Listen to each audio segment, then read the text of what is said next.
Hello, everyone. I'm Father Tom Morgan, and it is Catechism Friday, May 28th, 2021. And today's message is entitled, The Holy Trinity. There's a great story about St. Augustine who was working on a theological work about the Trinity, and he's pondering. It's a great mystery, as we know. And he's walking down the beach, as the story goes, and he sees this little boy. And the little boy seems to be putting, in a hole that he's dug, the water from the ocean. He keeps getting up and putting in. And Augustine, in his curiosity, asked the boy, "What are you doing?" He said, "I'm putting the ocean in this hole." And Augustine responds, "That's impossible." And the little boy says, "It's just as impossible to understand totally the Holy Trinity." And it said the little boy disappeared. Well, that's what sets perhaps the tone for us today as we consider this wonderful Catechism Friday. I hope you have your copy at home. But let's go to 237, in which we hear this. The Trinity is a mystery of faith in the strict sense, one of the mysteries that are hidden in God, which can never be known unless they are revealed by God. So any understanding that we have about the Holy Trinity comes from God's revelation. And this particular article goes on, to be sure, God has left traces of his Trinitarian life in his work of creation and in his revelation.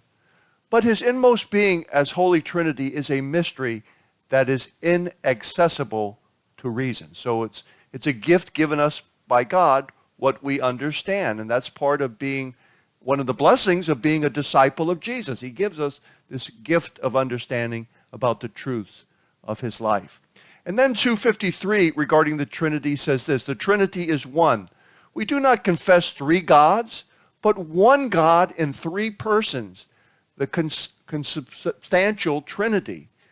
The divine persons do not share the one divinity among themselves, but each of them is God whole and entire. And 254 says this, 254, the divine persons are really distinct from one another.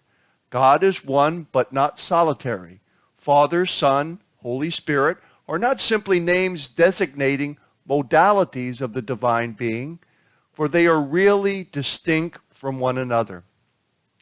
And finally, 255, the divine persons are relative to one another, because it does not divide the divine unity. The real distinction of the persons from one another resides solely in the relationships which relate them to one another.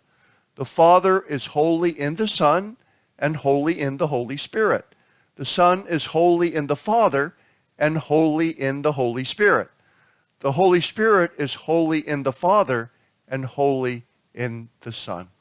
Well, God gave Augustine that great gift of that little boy and putting that ocean in the water, and reminded him of the great mystery that indeed the Trinity is. But what a blessing that God gives us, enabling us to understand about himself. One God, three persons. Mark 5:36, fear is useless. What is needed is trust. I'm pulling for you. We're all in this together. We'll see you for the weekend message. God bless you, everyone.